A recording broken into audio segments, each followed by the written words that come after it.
News కి స్వాగతం. Bulletin లో ముందుగా హెడ్లైన్స్. మీడియాతో మాట్లాడుతున్న బీజేపీ రాష్ట్ర ఉపాధ్యక్షుడు డాక్టర్ కాసం వెంకటేశ్వర్లు.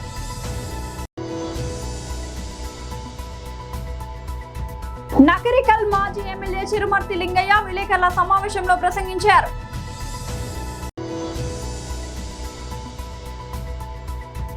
వైఎస్ఆర్సీపీ అధికార ప్రతినిధి వంగవీటి నరేంద్ర ప్రెస్ మీట్.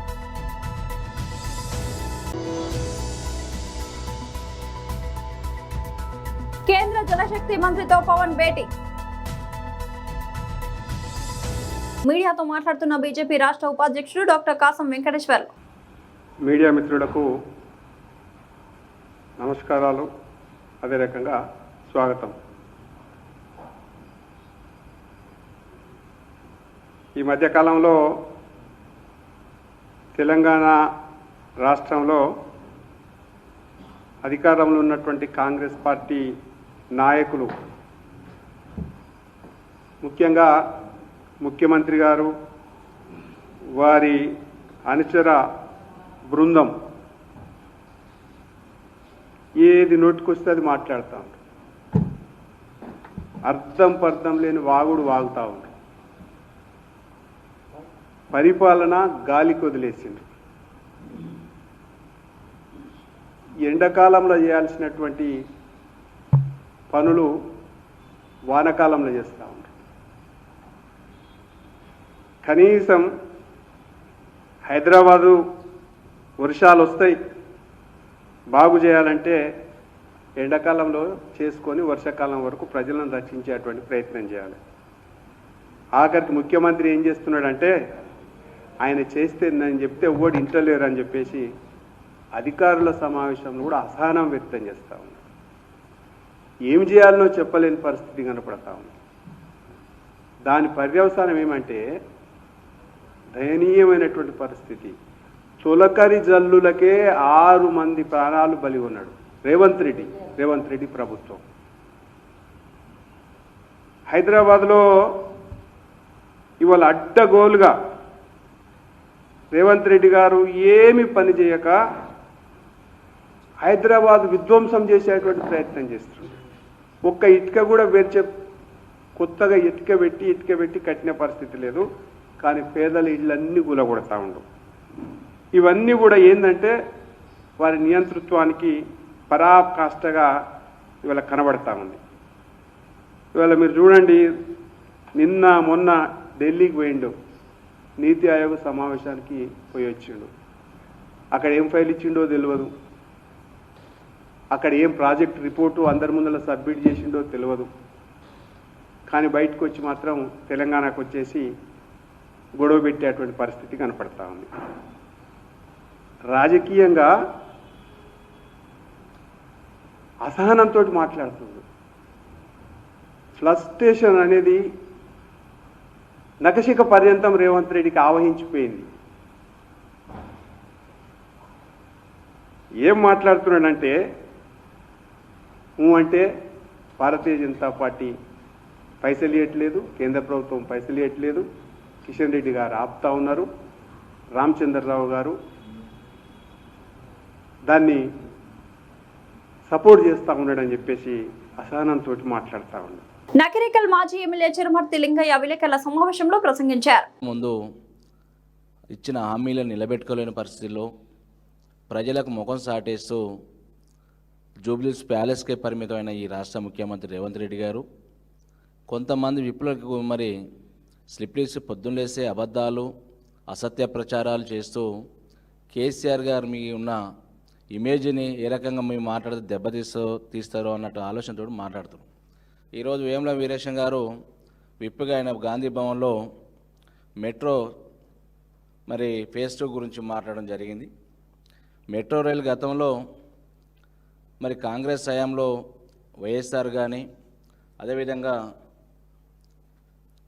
కిరణ్ కుమార్ రెడ్డి గారు కానీ, రోషయ్య గారి హయాంలోనే ఆలస్యం జరిగినప్పుడు అలా యొక్క అసమర్థతో కొన్ని పనులు జరగ ముందుకు పోకుంటే మరి దూరదృష్టితోటి హైదరాబాద్ నగరాన్ని మరి భారతదేశంలో నెంబర్ 1 రాష్ట్రంగా ఉండాలని చెప్పి తెలంగాణ ఉద్యమ నాయకుడు తొలి ముఖ్యమంత్రి కేసీఆర్ గారు మరి గతంలో ఉన్న చరిత్రాత్మకమైన కట్టడాలని ఎక్కడ కూడా తొలగించకుండా, ఎక్కడ ఆటంకం కలిగించకుండా మరి ఫేజ్ 1 మెట్రో రైల్ని అటు అసెంబ్లీ కానీ, అదేవిధంగా సుల్తాన్ బజార్ కానీ, మొహినూజ్ మార్కెట్ కానీ ఎక్కడ కూడా ఇబ్బంది కలగకుండా చాలా పకడ్బందీగా మరి మెట్రో రైల్ మరి పూర్తి చేసిన చరిత్ర కేసీఆర్ గారిది. అలాంటి నాయకుడి మీద అనేక రకాల నేపాలు నిందలు మోపడం పనిగా పెట్టుకుని పనిచేస్తారు తప్పితే చరిత్ర గురించి చెప్పే సోయి లేదు, చేసిన కార్యక్రమం గురించి చెప్పే సోయి లేదు. వాళ్ళు ఇస్తున్న మాటకు కట్టుబాటుగా ఉన్న చరిత్ర అంతకన్నా లేదు ఈ ప్రభుత్వానికి. ఎందుకంటే దొడ్డిదారిన డైవర్షన్ పాలిటిక్స్లతోటే రాజకీయాలు నడుపుతారు తప్పితే మరొకటి కాదు. అదేవిధంగా ఈరోజు ఎల్ఎన్టీ కంపెనీ ఫేజ్ 2ని పూర్తి చేస్తామని చెప్పి గొప్పలు చెప్పుకుంటారు రేవంత్ రెడ్డి గారు. మరి ఆ కంపెనీ ఎల్ఎన్టీ సంస్థ భారతదేశంలో కాదు ప్రపంచం అంతటా కూడా చేస్తుంటుంది. అలాంటి కంపెనీ సంస్థని బెదరకొట్టి బెదిరించి మరి 30,000 కోట్లకు ఉన్న దాని అలా 15,000 కోట్లకే మరి తీసేసుకున్నంటే మరి మిగతా 15,000 కోట్ల రూపాయలు మరి ఎక్కడ పోయినట్టు అంటే రేవంత్ రెడ్డి గారి యొక్క కుటుంబ సభ్యులకు వర్తిస్తుంది తప్ప మరొకటి కాదు. దాని మీద కూడా పూర్తి స్థాయిలో విచారణ జరపాలి. ఎందుకంటే ఎల్ఎన్టీ సంస్థ అనేది మరి ప్రపంచంలో ఎక్కడ చూసిన కాంట్రాక్టర్ నెంబర్ 1 సంస్థ అది. అలాంటి సంస్థని ఇలా బెదిరించడం అంటే ఇలా హైదరాబాద్కు పెట్టుబడిదారు రావాలన్నా, పెట్టుబడులు పెట్టాలన్నా ఇలా ఎక్కడ కూడా పెట్టుబడులు పెట్టలేకపోతారు. ఎందుకంటే మీరే చెప్పారు, నేను ఢిల్లీకి పోతే ఢిల్లీలో ఈ రేవంత్ రెడ్డి వస్తుందంటే వీడు చెప్పులెత్తుకపోతాడు, దొంగలా చూస్తున్నాను, చెప్పులెత్తుకపోతాడేమన్న ఆలోచనతో ఉన్నప్పుడు ఈ ముఖ్యమంత్రి చూసి ఇలా హైదరాబాద్ సంస్థలు ప్రైవేటు వ్యక్తులు కానీ పెట్టుబడులు పెట్టాలంటే రాలేని పరిస్థితిలో ఉన్నారు.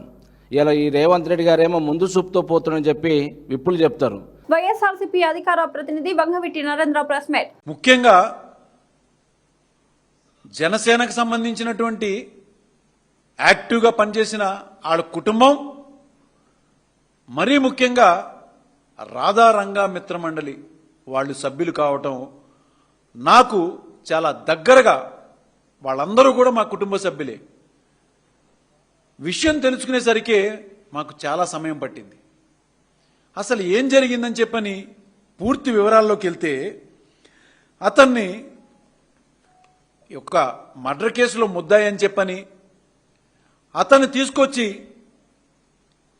దాదాపు వారం 10 రోజుల పాటు స్టేషన్లో ఉంచారు, కోర్టుకు అప్పగించలేదు. దాని తర్వాత ఆ కుర్రోడు ఆచూకీ తెలియట్లేదు, ఏం జరిగిందని చెప్పని అడిగితే వివరాలు పూర్తిగా తెలుసుకుంటే ఏం జరిగిందంటే అతన్ని చంపేయడం అంటే లాకప్ డెత్ పోండి అని చెప్పని మాట్లాడుతున్నారు. ఇది జరుగుతున్నటువంటిది ఇవాళ పరిస్థితి. రోజు రోజుకి రేటు పెంచుకుంటూ వెళ్తున్నారు. అంటే ఈ ప్రభుత్వం ఏం చేస్తుంది? హోంమంత్రి గారు ఏం చేస్తున్నారు? అధికారంలోకి వచ్చే ముందు చెప్పారు కదా ఎన్నో కబుర్లు. అసలు ఎవరైనా కానీ ఆడవాళ్ళని చూడాలన్నా భయపడిపోవాలి, క్రైమ్ ఏదన్నా చేయాలన్నా కూడా ఆ ఆలోచన మనసులోకి రాకూడదని చెప్పని కూటమి ప్రభుత్వం చెప్పినటువంటి ఎన్నో తప్పుడు వాగ్దానాలు ఏమైనాయి? ఇవాళ ఈ సాయికృష్ణ విషయమే కాదు, మీ అందరికీ తెలియదు, చాలా చాలా విషయాలు బయటికి రాకుండా ఆగిపోయినాయి. అంబటి ఫణిబాబు అని చెప్పని నూజివీడు కాన్స్టిట్యున్సీ చాట్రాయ్ మండలంలో జరిగినటువంటిది 4 నెలల క్రితం ఇదే విధంగా ఆ అబ్బాయిని చంపేశారు. ఆ తల్లిదండ్రులు నేను మాట్లాడాను. వాళ్ళు మేము జనసేనలో యాక్టివ్గా ఉన్నాం, మా నాయకుడు మాకు అండగా ఉంటాడు, తప్పనిసరిగా మాకు న్యాయం జరుగుతుందని చెప్పని వాళ్ళు నాతో చెప్పడం జరిగింది. కానీ ఇవాల్టి వరకు వాస్తవాలు ఎక్కడా మీడియా పరంగా కూడా బయటికి రాలేదు. ఆ కేసు మెల్లమెల్లగా నీరు గారిపోతుంది. మరి మనకి తెలుసు, అక్టోబర్లో కిందటి సంవత్సరం కందుకూరు నియోజకవర్గంలో లక్ష్మీనాయుడు మర్డర్ కూడా ఇదే విధంగా జరిగింది. దాదాపు ఆ విషయం బయటికి రావడానికి 20 రోజులు పట్టింది. మెల్లిగా ఇవాళ ఏ పరిస్థితిలోకి వెళ్ళిపోయిందండి? ఆ రోజు కూడా ప్రభుత్వం కలగజేసుకుని మేము న్యాయం చేస్తామని చెప్పి వాళ్ళు తెలుగుదేశంలో ఉన్నటువంటి కార్యకర్తలే అయినా కూడా వాళ్ళకి న్యాయం చేస్తామని పైకి చెప్పి మెల్లిమెల్లిగా ఆ కేసు నీరు గారుస్తూ వెళ్తున్నారు. ఈ ఘటనలన్నిటిలో కూడా మీరు చూసుకుంటూ వెళ్తే ప్రతి చోట కాపు సామాజిక వర్గం వాళ్లే ఉన్నారు. ఆంధ్రప్రదేశ్ ఉప ముఖ్యమంత్రి పవన్ కళ్యాణ్ ఢిల్లీ పర్యటనలో బిజీగా ఉన్నారు. ఈ రోజు ఆయన కేంద్ర జలశక్తి శాఖ మంత్రి సిఆర్ పాటిల్ తో ప్రత్యేకంగా సమావేశమయ్యారు. రాష్ట్రంలోని తాగునీటి ఎద్దడి, కలుషితమవుతున్న నదుల పరిరక్షణ, జల్ జీవన్ మిషన్ అమలు వంటి కీలక అంశాలపై ఇరువురు నేతలు సుదీర్ఘంగా చర్చించారు.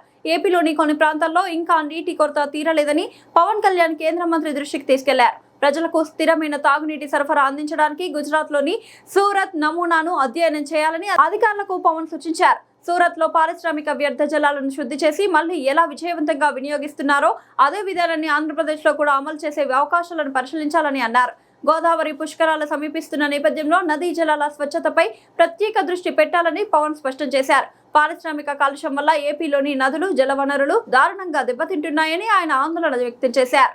పరిశ్రమలు వదిలే వ్యర్థాల వల్ల నదులు కలుషితం కాకుండా జీరో లిక్విడ్ డిశ్చార్జ్ విధానాన్ని కఠినంగా అమలు చేయాలని, నిబంధనలు ఉల్లంఘించే వారిపై కఠిన చర్యలు తీసుకోవాలని అధికారులకు స్పష్టం చేశారు. ఎస్ఐ పోలీస్ కానిస్టేబుల్ పోస్టులను 20,000తో భర్తీ చేస్తూ తెలంగాణ రాష్ట్ర ప్రభుత్వం తక్షణమే నోటిఫికేషన్ విడుదల చేయాలని తెలంగాణ నిరుద్యోగ జేఏసీ నాయకులు డిమాండ్ చేశారు.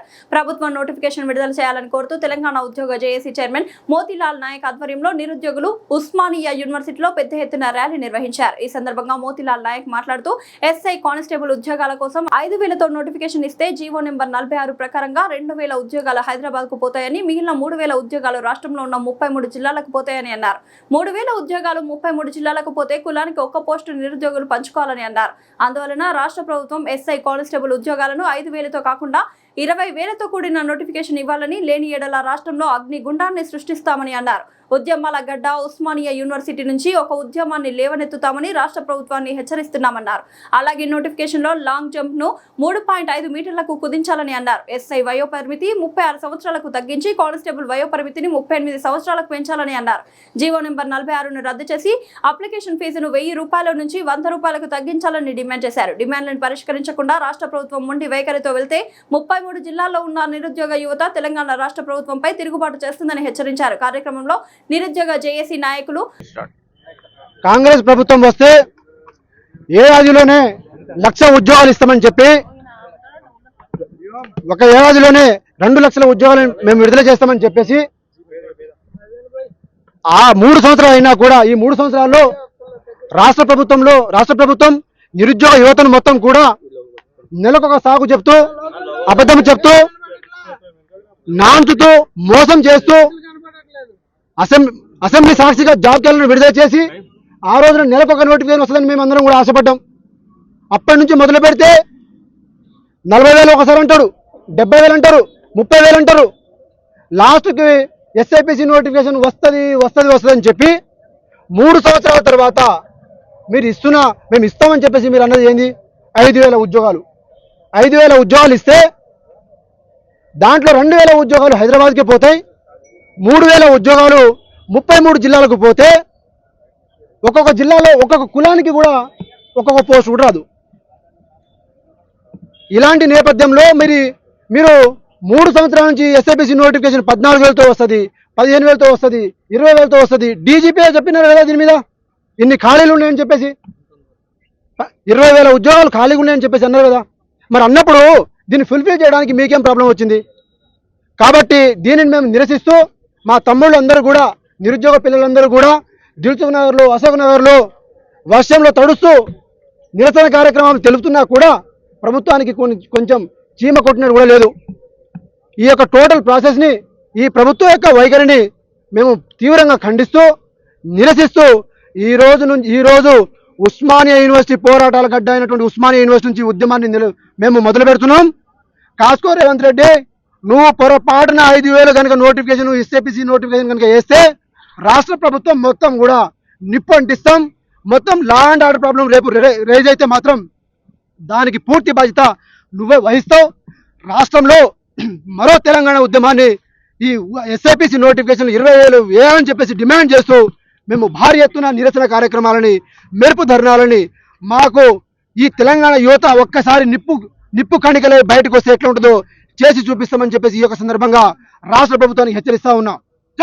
తెలంగాణ ప్రభుత్వ సలహాదారులు కాంగ్రెస్ సీనియర్ లీడర్ శ్రీ హనుమంతరావు గారి జన్మదిన వేడుకలు అంబర్పేటలో ఘనంగా జరిగాయి. కాంగ్రెస్ సీనియర్ నాయకులు కార్యకర్తలు భారీ సంఖ్యలో పాల్గొన్నారు. అంబర్పేట ఎమ్మెల్యే కాలేరు వెంకటేష్ వి హనుమంతరావుకు హృదయపూర్వక జన్మదిన శుభాకాంక్షలు తెలిపారు. ఆయన పుట్టినరోజు సందర్భంగా మహిళలకు చీరల పంపిణీ కార్యక్రమం నిర్వహించారు.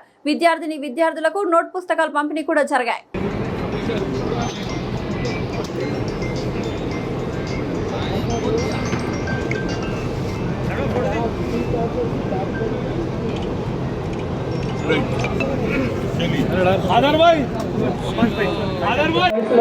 యువకులకు ధీటుగా ఉత్సాహంగా పాలిటిక్స్ లో పోటీ పడటం వీహెచ్ డేరింగ్ అండ్ డాషింగ్ కు కేర్ ఆఫ్ అడ్రస్ అందించే వీహెచ్ బడుగులు బలహీన వర్గాల వారికి అత్యంత ప్రాధాన్యత. ఒకప్పుడు ఇండియా అంటే ఇందిరా, ఇందిరా అంటే ఇండియా అనేలా ఉన్న పార్టీలో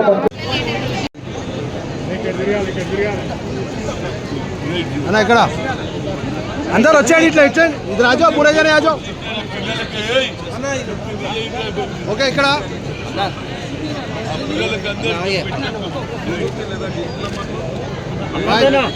అన్నా హనుమంతనా ఇద్దరు ఓకే వస్తున్నా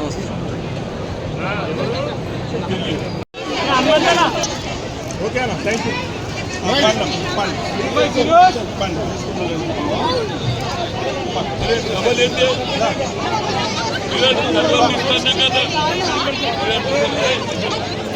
योगी भाई जरगा కొంచెం వీళ్ళకి సైడ్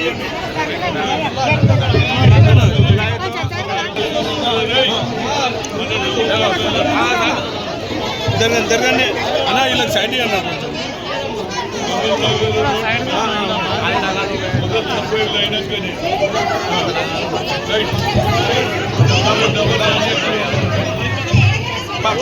ఎంత చూడకు దమ్మ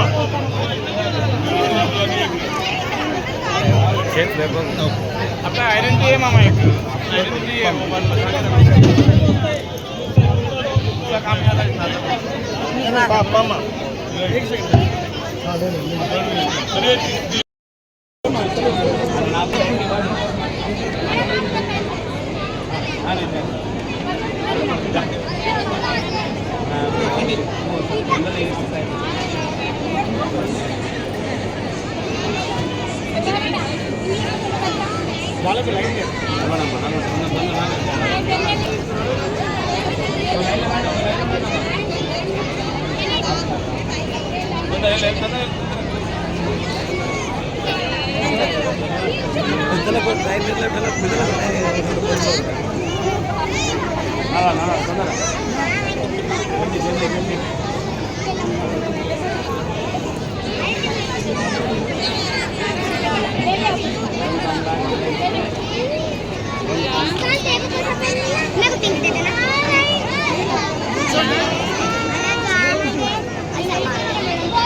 చిక్కడపల్లి లైబ్రరీ వద్ద నిరుద్యోగుల మెరుపు ధర్నా. ప్రభుత్వానికి వ్యతిరేకంగా నినాదాలు చేస్తూ అశోక్ నగర్ వరకు ర్యాలీ తీసిన నిరుద్యోగులు. నిరసన తెలుపుతున్న నిరుద్యోగులను దారుణంగా ఈడ్చుకెళ్లి అరెస్ట్ చేసిన పోలీసులు.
హెడ్లైన్స్ మరోసారి. మీడియాతో మాట్లాడుతున్న బీజేపీ రాష్ట్ర ఉపాధ్యక్షుడు డాక్టర్ కాసం వెంకటేశ్వర్లు.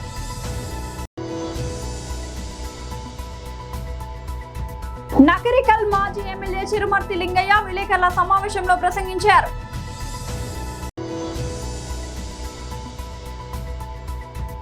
వైఎస్ఆర్సీపీ అధికార ప్రతినిధి వంగవీటి నరేంద్ర ప్రెస్ మీట్.